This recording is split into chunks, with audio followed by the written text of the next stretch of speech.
his beloved dog, Stubby. Stubby was more than a pet. He and my grandfather were truly life partners. They had faced the dangers of a war in a foreign country together, and they shared a special bond. A war zone is a treacherous environment.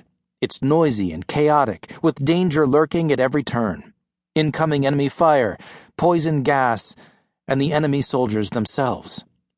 There's never a peaceful moment. Yet Stubby was able to bring a sense of calm and comfort to his soldiers, his team. His hypersensitive sense of smell allowed him to warn his soldiers of incoming gas.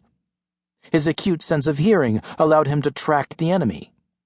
His warmth and loyalty allowed him to stand by his wounded comrades and provide assurance that help would arrive. And Bausum has captured Stubby's unique dedication and his bond not only with my grandfather, but with all the troops in the 102nd Regiment.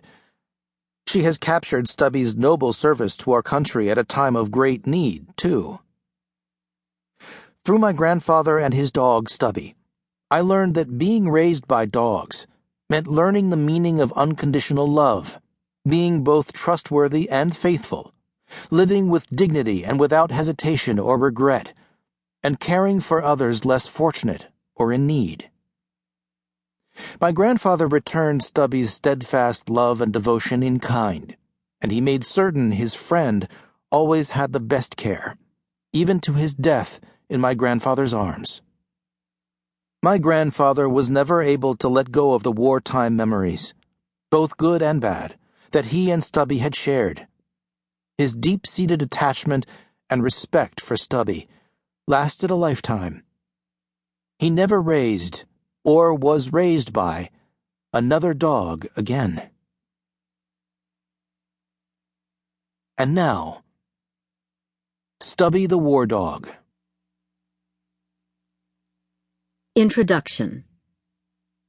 This much we know for sure.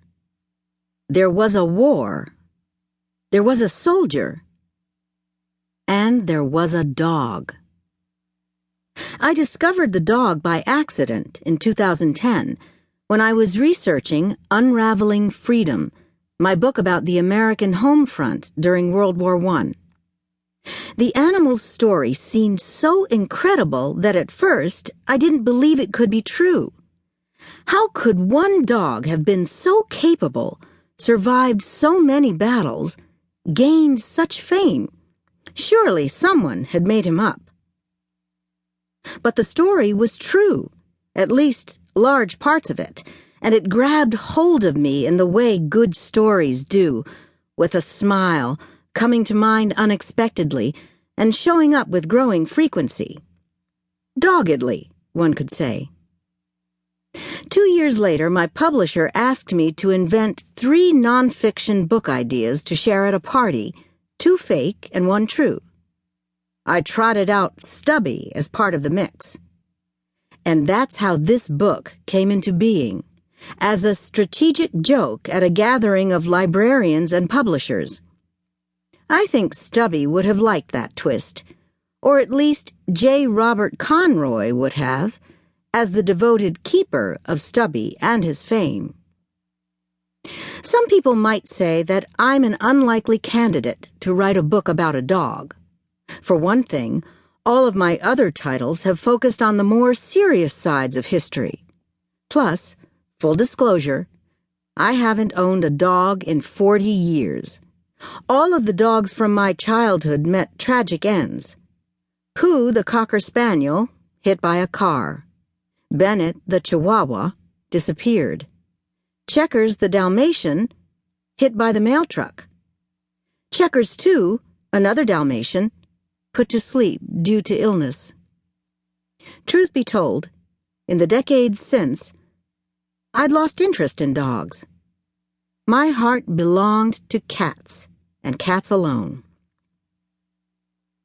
As I began to research the life of Stubby, I rather thought my lack of affection for dogs might add objectivity to my work. But I would be dishonest to maintain this claim. Instead, Stubby charmed me just as he had charmed